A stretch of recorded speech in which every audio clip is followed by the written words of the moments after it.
ready for this winter cold to get away and spring to break through because I'm ready to get back outside onto the fields.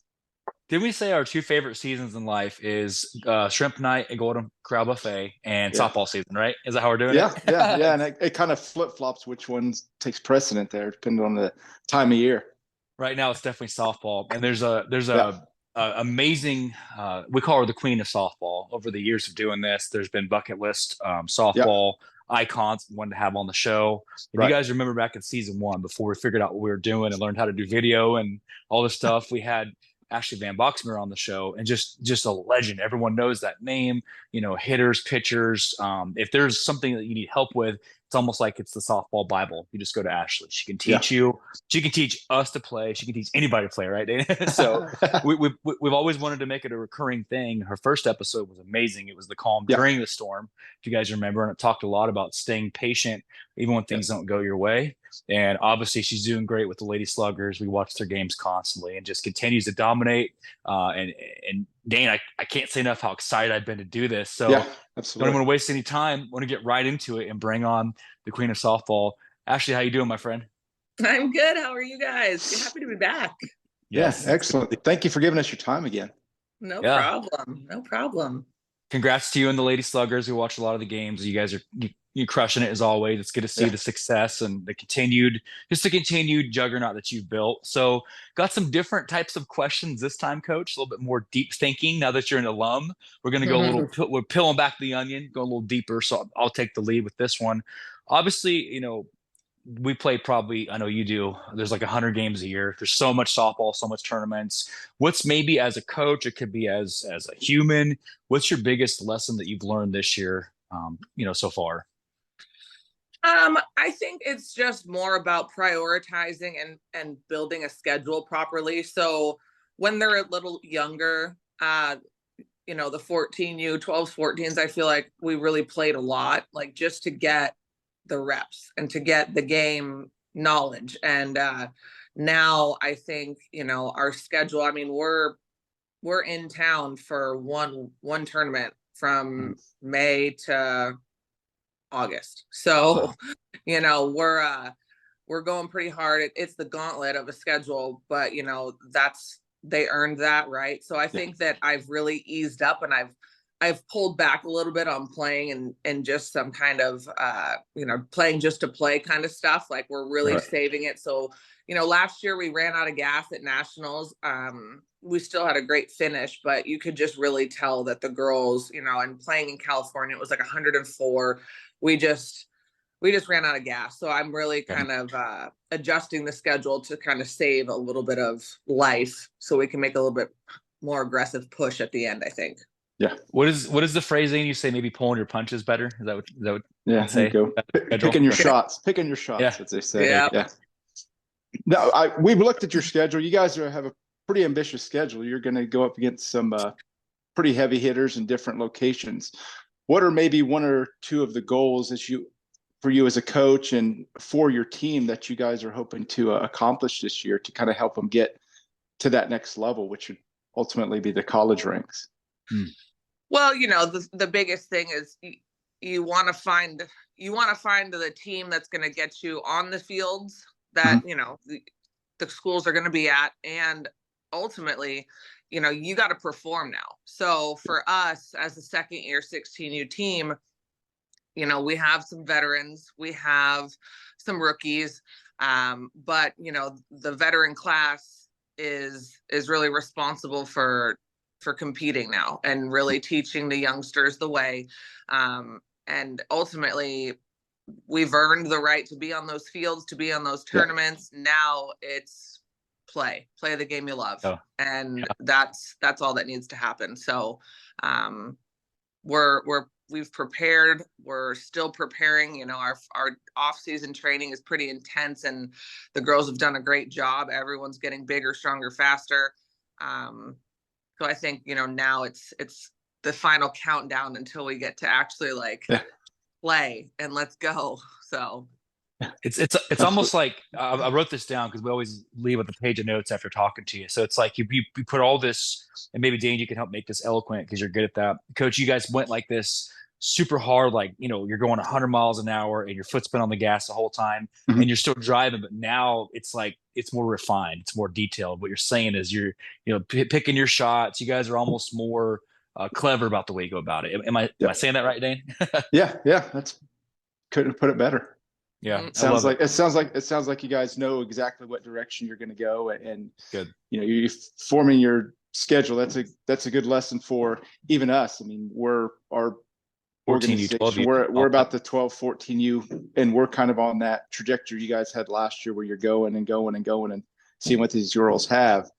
Now hearing you say, okay, this next year we're going to prioritize and really zero in on some of the goals for that next level. So it's a great lesson to have for all those coaches coming up to where you're at. Do you ever coach, like, before I take 3, and me and Dan talked about this, when it's like you said, even maybe selecting tournaments a little bit better, do you ever get that, they call it FOMO, like there's a fear of missing out? Like, do you ever feel, we've talked about this, do you feel bad sometimes if you're like, I'm going to intentionally sit this tournament out? Does that bug you like it used to? If you're like, I can just go out there and prove everybody, there's that fire, or does that bug you if you sit out on tournaments, like, selectively, No, I don't think it bothers me. I mean, the biggest thing is building trust in the parents, because it's, especially now with social media, it's so easy, for parents to be like, well, are we not in that tournament because this team's in it and this dad said that there's going to be, all these colleges, blah, blah, blah.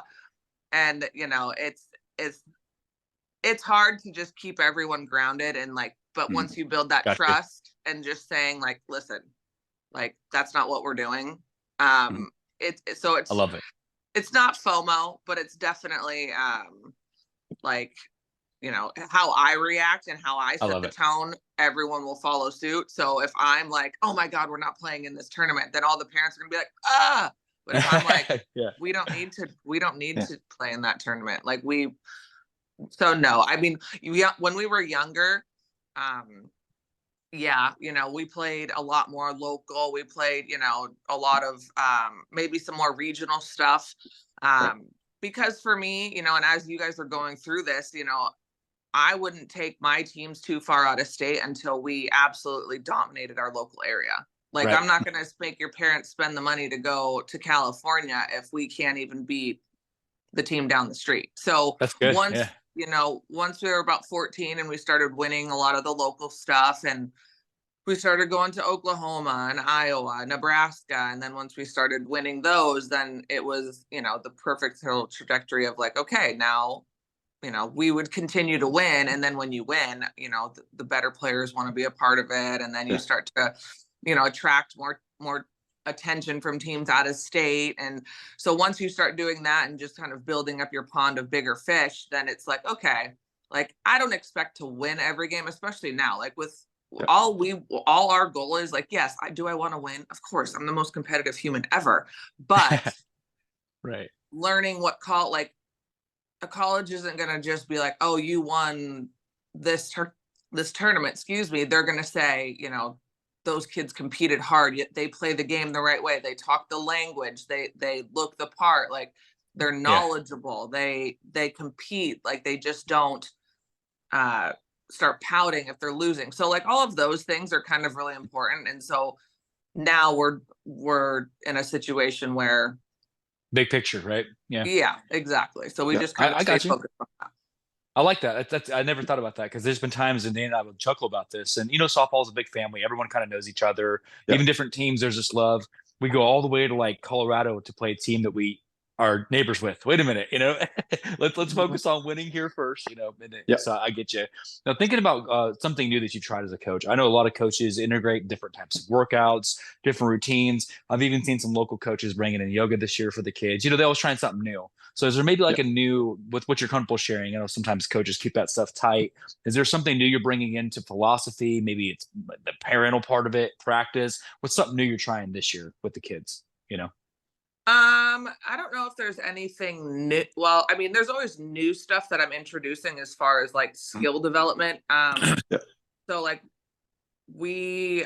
our infield has definitely, and our fielding and we've really embraced and adapted and introduced a really good throwing program just for arm care, building up arm strength, proper throwing mechanics. I think that that's something that I would immediately start doing with any of the younger teams that I work with too. Because you'd be surprised how many kids at this age have atrocious arm actions and get hurt. Yeah. So we implemented a really good high level throwing program. That's been great. A lot of the girls' overhand velos have gotten a lot stronger. And then our infield development, we've just started teaching just a lot of higher level skills that you're seeing a lot of the college games do now. You know, I go to these big tournaments and do a lot of just watching and observing how they're moving, what they're doing. And then I try to bring that back. So that's probably the only thing really that we've changed. And again, just every practice is high intensity, high pace, because the game is very fast. And that's kind of when you see the errors and you see everything hit the roof and the wheels fall off when the game gets a little too fast. So we practice at a very, very high pace now versus having a 4-hour practice of just, you know, going through all the stations, checking the boxes. Everything has, you know, every practice has an intent. Everyone knows what we're working on that day. So we can just focus heavy on that. We get in, we get out, we're done. So it's a surgical approach. It's more, you're a surgeon as opposed to general. It's more strategic. And Dane, that fits right into you because you've talked about that quite a bit, you know? Yeah. I mean, you know, you have to have a purpose to everything, you know, with especially as this game rolls along at this age, you know, everybody gets so great at the fundamentals. Now everything has to be a purpose, you know, it has to be towards something. Now with those kind of lessons and things like that you've implemented through the years, are there maybe something that, you know, didn't quite go over like you thought it would, or maybe they were too young at that time to learn that, but now you can revisit it? Or is there some lesson that I hesitate to say regret using, but is there something that maybe didn't go over as well as you thought it would? Honestly, no. I think that the development piece has gone the way that I thought. I mean, the biggest thing is really knowing your player personnel and knowing what you got on the roster. Yeah. You know, if I don't have the right kind of athletes to teach the higher level skills, okay, we're going to keep it a little bit more basic. And then once they feel a little bit more confident, because some kids, unfortunately, you know, God just was like, you know what, you're just not going to be fast as much as you try to be really fast. So, you know, you can do all the ladder drills and all this and it will help.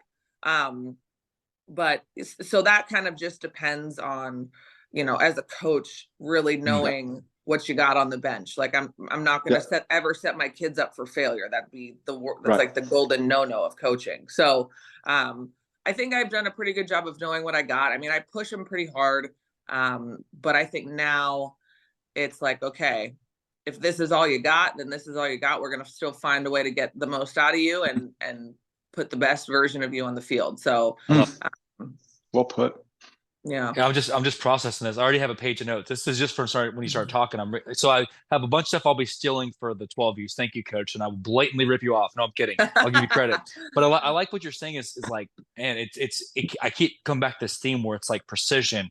You're attacking this surgically. When they're, you know, 8, 10, 12 you, we're just kind of having fun. We're shocked if they hit a home run. Now it's almost like we're kind of shocked if they don't because they're older. We expect it. You expect a lot of these things. What used to be a surprise, you know, winning locally over and over again. Now that's a benchmark. That's a requirement. Like that's how you win and build a program and grow.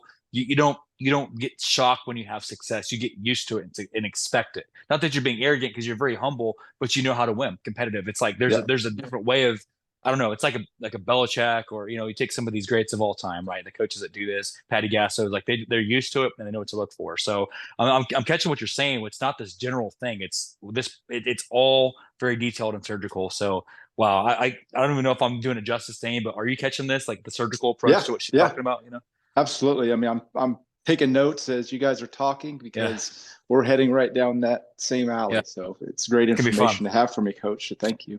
Yeah, Coach. I always feel like we take so much from you. And there's a segment, though, that we promised you. It's returning fan favorite. You're an alum to this. So we're going to transition for a little bit. It's 2024 Rapid Edition. So been a little bit since we've made you chuckle with some rapid fire questions. But the fans, we've added a few countries. We got some people listening in Finland now in different spots. So got a fresh set of rapid fire questions for you. I think we're going to get a good chuckle. I don't know if you remember this last time, but Dane and I bet. So we have a wager. We already have the questions. And of course, we know what we think you're going to pick. And whoever gets closest to betting on you correctly gets lunch provided by the loser. Okay. So no wrong answer. Just go with what you feel. There's no wrong answer. Okay. So, yep. Right, here we go. So first question, there's a lot of movie themes today and like social media presence type questions, just so you know. I'll give you a little hint. So there's some remakes, obviously being strong female leader that you are. We love and respect you for that. We're bringing back 2 reboots of 2 amazing franchises, and they would like you to be the lead character in these 2 franchises. This time, they're taking a classic male version and turning it into a female-led role. We're flipping the script. The two movies you can choose from, you can either choose from Field of Dreams or Angels in the Outfield. Which one are you going with? You'll be the lead character. Oh, dude, I had Angels in the Outfield, Dane. Oh my gosh. What do you have, Dane? Field of Dreams. It's a classic. Everybody wants to rewatch that. It wouldn't matter who was in that. I'd watch it every time. Man. Okay, so in 2025, starring Ashley VanBoxmeer, Field of Dreams. If you're listening out there, Kevin Costner, let's make it happen. Okay, so next question. They will come. Right. So second one, the girls, you guys make it to nationals, and you get like Hollywood and Nashville gets wind of your success.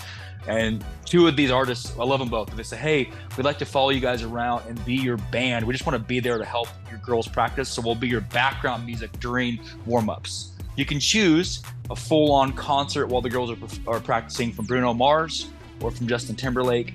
Which one are you going with? Oh, no. That's a good one. Love them both, but no wrong answer. No. I'd have to go with Bruno. Oh, Lee, I am striking out. Dane, I'm 0 for 2. Dane, did you have Bruno, Dane? Yeah, I just kind of tossed a coin on that because that's a tough one. Can you just imagine, Coach? You're like doing check down drills, and it's like town, bunk it up, and you're just like, and Bruno's over there just like watch, say what as you guys are just drilling it. That'd be so legit. Let's make it happen, Bruno. So next one, this is a very common theme today in like video games. If you guys don't know this, a bit of a gamer, a lot of celebrities and like athletes find their way into like actual cameos in video games. Like they'll take your likeness and drop you into a video game. So again, being competitive like you are, somehow these 2 people were at nationals watching you guys play, and they said, we'd like you to be a playable character in one of these 2 video game franchises, and you get to choose which one you want to be a part of. They both come up to you. You can be a part of the next Call of Duty, the Ashley VanBoxmeer character in Call of Duty, or you can be a part of the next upcoming Mortal Kombat game. You're a playable character. You go in Call of Duty or Mortal Kombat. Which one are you going with? Oh, no. I don't know either. I don't know anything about gaming. Okay. I mean, Mortal Kombat's been around longer, right? Yes, it has. Oh, yeah, definitely. Since I'm older, we're going to go Mortal Kombat. I only got 1 right, Dane. How about you? One. All right. I got that because I could imagine the fatalities on that. It'd be pretty brutal. You'd have some type of softball finisher or something where you're like, I don't know, we can make it cool. So, yeah. So next one, you're asked to at Women's College World Series this year. Again, a lot of stuff about like just catching wind of what you're doing. They asked you to come be a guest ump at the Women's College World Series. Okay, pretty cool honor to do that. I know sometimes coaches always have arguments with umps, but they call you up. What they don't tell you when you get there says, Coach, during this game, you have to call the game wearing one of these 2 ridiculous Halloween costumes for the whole game. And you can't take it off. You have to walk around the entire game umping as a Ninja Turtle or as Scooby-Doo. Ninja Turtle or Scooby-Doo. Which one are you going with? Oh, man. I'm probably going to go with the Ninja Turtle. I'll be Leonardo. Let's go. I had it. So, Dane, how about you, man? What do you have? I was going with Scooby-Doo because I figured you could use the voice when you make your calls. Yeah. I can just see you behind the plate, like giving it a strike. I love it. Let's make that happen. All these, I'm hoping they come through one day, just saying. So last rapid, Coach. Last rapid. So they want you to do a fundraiser. Softball is catching fire. We know it's one of the fastest growing sports in the world. We've talked about this before with you a lot. We love the fact that female athletes are getting that respect they deserve. So with that being said, they're doing a celebrity softball tournament, and they'd like you to pick one of these two bands. You get to coach them.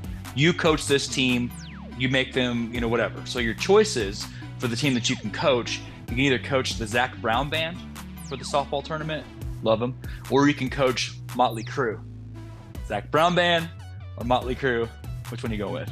Motley Crue, come on. Oh my gosh, Dan, yes. I give up, Dane. I had Zac Brown band, I really did. So coach, no wrong answers. Thank you, Dane. So would you have 3 out of that? That's crazy. That's 4 out of 5. I get some top ramen from you, I think. So I expect, Coach, when this comes to life, I expect to see you making Tommy Lee have the ability to hit home runs in the park. So I look forward to seeing that happen. Okay. Oh, Mickey Sticks, all of them. Let's go. Oh yeah, we're making this happen. Well, thank you, Coach. Again, we had to bring back a little additional rapid fire for you. So thanks for being a good sport. I'll give it back to Dave for the last segment. Yeah, on this one, we were kind of going with the theme of, you guys are traveling far and wide. You guys are at that next level, and you're going to a lot of showcase tournaments, national tournaments, things like that. High exposure. With some of the girls that you have on your team, maybe wanting to go to that next level, what is something, maybe 1 or 2 things that you would encourage them to, show at these tournaments, or maybe put together to make themselves maybe more appealing to that college level coach that they're looking to get on their roster? That's good. Like I said, at the end of the day, at this point, for the girls of the 2026 class, I just want them to trust that they have put in the work and that they didn't skip any rep. They didn't, and that they're just prepared. And at the end of the day, you have to love the game. So if you can't go out there and just play the game you love, it's intense. You got backstops full of your dream schools watching your every move, or not even knowing that you're there, but you do something great and now you're on their radar. So, it's just play the game, trust what you've done, and kind of just let it happen. So for me, that's a huge thing that I've had to work on as a coach, just trusting that I have prepared them the best that I can. Yeah. We've earned the right to be here. We've earned the respect to be on these fields. The colleges know about you. It's not even, I think people misunderstand what a college is looking for. And I'm not speaking for all colleges, and I'm definitely not a college coach, but it's the feedback that I've gotten over the years of doing this with the recruiting was just, we love how athletic she is. We love how she plays the game. We love how she talks in the dugout. She's aggressive. She makes adjustments in games. She's coachable. She has a good attitude after failure. Those are the things that they're kind of more important than, she can hit a home run. Like, I hate to discredit home runs because they're fun and great, but I think that some people have gotten wrapped up in the, power hitter world. But ultimately, I want a complete player, and I want a kid that can hit a home run and who can hit gap to gap, who can hit, foul pole to foul pole, who runs the bases well, who's aggressive, who knows the situation. So I think that's my, I love that. Focus. Yeah. Absolutely. And it's working. You year in and year out, like I said, your name, if you look at any chart, if you look at any tournament, any bracket, you're always up there because I think your formula works. It's good to have, like you said, someone that can hit home runs, but can they be a utility player? Can they do anything else? It's great if you have one skill, but like you said, surgical. You keep going back to, we need a complete package. We don't need just one area. We need this gap filled, that gap filled. So I'm definitely catching what you're saying. So I think it's funny because you have the same philosophy. We were watching, obviously, kind of Gasso was saying this one time. She's like, it's cool when you do great, but I like seeing how you act when you mess up. Like, are you pouting? Are you running around and running to mom? And it's kind of some of the things you said too, Ashley, is like, I love to see the character of what they're doing when things don't go right. Can I trust you to keep you in the game, or are you going to wreck it for everyone else because you can't handle the stress of it? So Dan, you've said something about running full speed too before, right? For mistakes and whatnot. So. Yeah. Like we always say, tell our girls, if you're going to make a mistake, make them at full speed. You can't. And like you say, I whenever I was listening to you, the thing that kept going in my head is, don't let the moment get too big for you. Just enjoy the game. trust that you're prepared. And I mean, that's a good thing to put to your team, with that surgical approach. We practice to be prepared for these things. So don't let it get too big. Trust what you've learned, and the rest will take care of itself. Yeah, it's a great lesson. Absolutely. Fail and fail fast, fail forward. Yeah. That's all I want, fail fast. Yeah. 3 out of 10, you're an All-American.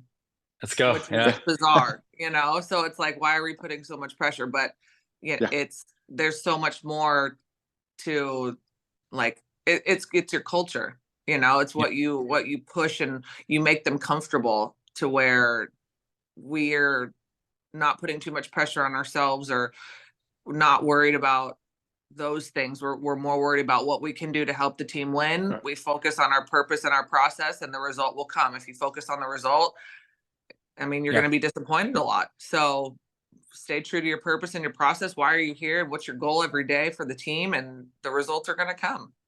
It's so similar to life. As we close it out, Coach, because I know you're busy. It's like softball is the most parallel to real life that I feel like and I love all sports, but because it is failure, you can actually celebrate failure in this sport, because it doesn't mean that you failed. You know what I mean? So I just love what you're saying. So, Coach, this is always a pleasure for us. We had to have you back. You've been so good to us and gracious, and we just love your team. We love what you stand for. We love the presence that you bring, the leadership, like I told you before, we're a fan of you. We're behind you. So we can't wait to make sure we do this again, in the seasons ahead, but we'll be watching it. And I just wish nothing but the best for you, and hope you give them heck at national sports. Okay. So we'll try. We'll definitely try. And thank you guys for doing what you're doing, promoting the sport. We appreciate it, and keep going. You guys are awesome to listen to. Pleasure to be here. Thank you. Thank you, Coach. We'll see you soon. We'll keep in touch, and have a great day. Okay. Much love. So thank you, Coach. Bye, guys. Thanks, Coach. Yeah, dude. I'm telling you, Dan, I could just listen to Coach talk all day long. It's like, just let her just start speaking philosophy, and that's all I need. How was that for you? Yeah, I loved it. I mean, messages that, everything we talk about, she said there, real succinct, don't let things get too big. Trust everything that you've done, and let the game come to you naturally, and just paramount, have fun at it. Don't forget, to have fun, because it is a sport at the end of the day. I mean, you're only going to be here doing this at a high level for so long. So enjoy every minute of it. And Isn't it funny, Dan, how the most successful ones, like her, I think about her, Razzo, even like Kenny and all that, all these successful coaches, they don't stress it. They just, they know, they believe in themselves. They're not worried. Like, they're not worried about having to prove themselves, because they've already done it. You know what I mean? Yeah. So I know and that transfers to their players. They believe in them. And, like we always tell our girls, you do something great, people come to you. People, gravitate to those who do things great, which is, like she said, you get better players, you get girls that have a goal, and then you start bringing them in, you nurture those goals, and, you go into that precision point to where, okay, what do you want to do? Okay, we need to work on this and that then. So, you rarely get coaches that, put it to you that way. At this level, these kids need it, to where if something's not working, you can't have a coach that is going to sugarcoat anything. So you can tell that Coach VanBoxmeer there, she's going to put it to you the way it needs to be told. So that's what we love to hear. It's funny, Dan. I think people, we've said before, people gravitate to real, and then she's not fake. She has nothing but love. She has a huge following, man, on social media. What she said cracks me up, though, because she is not for 1 second worried about what someone thinks about her coaching style on social media. And because of that, it just continues to flourish and blossom, because she will tell the parents, hey, remember what she said about, it's okay if we don't do this tournament. I'm not worried about what people are saying online. We're going to pick the ones that matter the most. And just hearing those type of things, people that are genuine and real, like they follow people like that. So we've said it from day one, from the very first episode to now over 260 episodes in, people like her leading it, the sport's in good hands, right? So yeah, absolutely. Yeah. Wow. Well, that was a great one, Dane. That's not it though. We got a lot of stuff coming this week. So we had to kick off Super March, man. We wanted the first one in March to be a classic, and we knew Coach VanBoxmeer would deliver that. We have our buddy Alex stopping by from War of Ages. This week we've got Sydney stopping by, a softball player from Maryland. Next week we've got Coach Razzo stopping by. So got a big week of softball coming up. So going to go get us a little reset and prep for Alex. As always, guys, don't forget that we love you. And Dane, thank you for listening.